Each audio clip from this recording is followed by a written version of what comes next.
পঞ্চম শ্রেণীর শিক্ষার্থীরা, তোমাদের প্রাথমিক গণিত বইয়ের পৃষ্ঠা 44-এর 3-এর আমাদের এখানে 13, 14, 15 তিনটা অনুশীলনীর অঙ্ক লিখছি, একটু খেয়াল করো। 2 সমস্ত 3 ভাগের 2 বিয়োগ 5 ভাগের 4। আমরা এখন এই ভগ্নাংশগুলোর বিয়োগগুলো জানবো। তো দেখো, এটা কি ভগ্নাংশ? মিশ্র ভগ্নাংশ। আমরা এটাকে প্রথমে অপ্রকৃত ভগ্নাংশ নিব। নেওয়ার নিয়ম কি?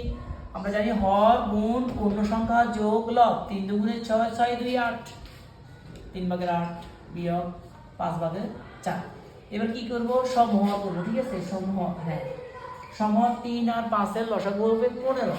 তাহলে 15 লিখে ফেললাম। যখন এটা চেঞ্জ, লবটা কি হবে? চেঞ্জ হবে না?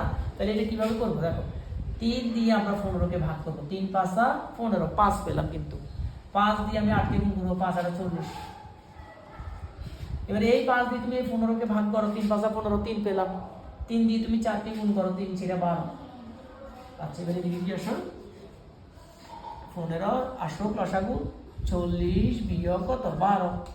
ঠিক আছে, 15 থেকে তুমি 12 বিয়োগ করে, 40 থেকে 12 বিয়োগ করে দিলে কত থাকে? 28 থাকে নাকি?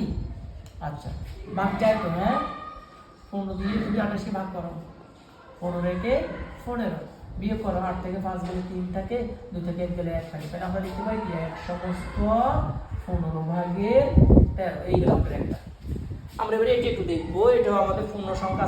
ভাঙবো, বলো কিভাবে করব?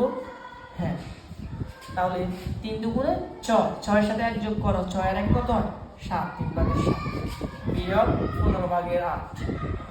3 আর 15 এর লসাগু হবে কত? 15। 15 হবে লসাগু। 3 5 15, 15। এখন আমরা কি করব? এই 3 দিয়ে তুমি 15 কে ভাগ করো, 3 5 15, 5 দিয়ে তুমি 7 কে গুণ করো, 5 7 35। 15 দিয়ে 15 কে ভাগ করো, 1 দিয়ে 8 কে গুণ করো, 8 থেকে 8। আমরা কত পেলাম? 15।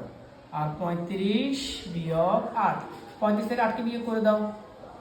15 থেকে 8 গেলে 7, হাত থাকে 1, 3 থেকে 1 গেলে 2 নাকি? এই যে 7। এখন দেখো তো, এখানে তো ভাগ যায়, 3 দিয়ে 2টাকে কাটা ভাগ যায়। 3 5 15, 3 9 27। তাহলে আমরা কত পেলাম? আমরা পেলাম 5 ভাগের, নিচে 5 উপর হইলো 9, 5 ভাগের 9।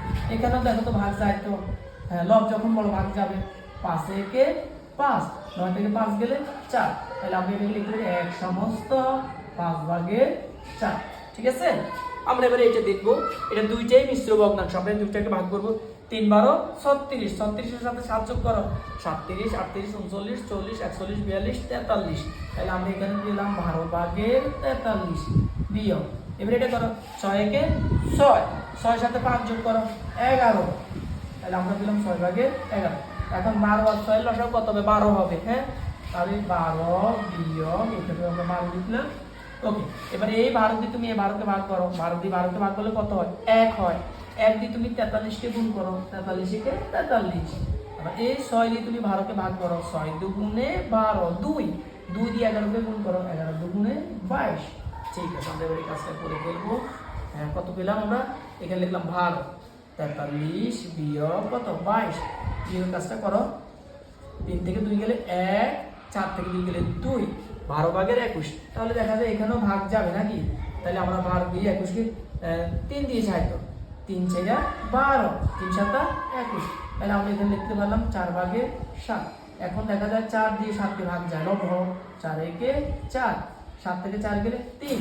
তাহলে আমরা এটাকে লিখতে পারি 1 সমস্ত 4 ভাগের কত লিখতে পারি? 3। ঠিক আছে, অঙ্কগুলো সবাই সুন্দরভাবে খাতায় তুলে নাও সবাই।